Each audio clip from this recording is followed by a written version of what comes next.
নমস্কার সবাইকে।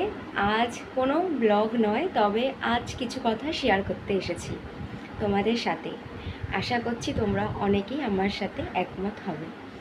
তো জীবনে যখন 25টা বছর পেরিয়ে যাওয়া যায়, তখন মানুষের জীবনে অনেক রকম পরিবর্তন আসে।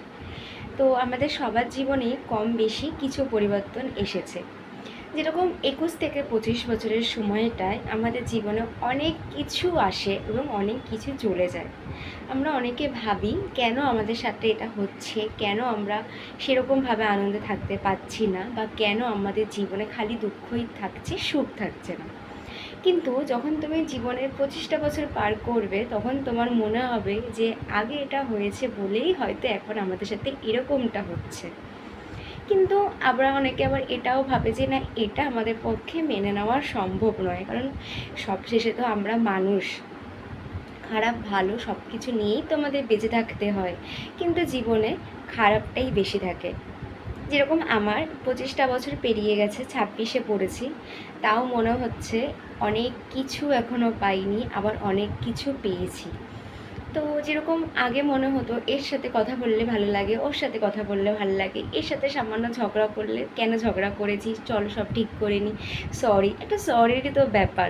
কিন্তু বিশ্বাস করো, 25টা বছর পার করার পর যখন মনে হয় তো ঝামেলা করেছে করেছে, আর কারোর সাথে কথা বলতে ইচ্ছা করে না, তখন মনে হয় যে একা একটা ঘরে থাকাই মনে হয় বেশি ভালো লোকের সাথে কোনো কথায় জড়ানোর থেকে। হয়তো সবাই বলবে যে হ্যাঁ, এটা ঠিক বলেছো। এই সময়টা এমন একটা সময়, তখন মনে হবে একা ঘরে অন্ধকার করে কানে হেডফোন দিয়ে প্রিয় কিছু গান চালিয়ে পুরনো স্মৃতিচারণ করতে।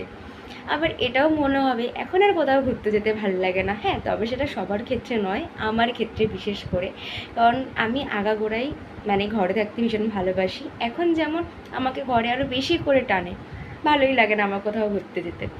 তো ভাবলাম যে আমার কিছু মনের কথা তোমাদের সাথে যদি শেয়ার করি, তোমাদেরও হয়তো অনেকের এরকম ভাবনা চিন্তা রয়েছে আমার মতন। তো কমেন্টে জানিও কার কার এরকম ভাবনা চিন্তা রয়েছে আমার মতন। ভালো লাগবে যে না, আমার টাইপের মানুষও এখন অবধি আছে, আমি একাই নই। ভালো থেকো, সুস্থ থেকো। আজকের মতন কিছু মনের কথা শেয়ার এখানেই শেষ করলাম। আবার দেখা হচ্ছে নেক্সট কোনো ভিডিওতে। টাটা।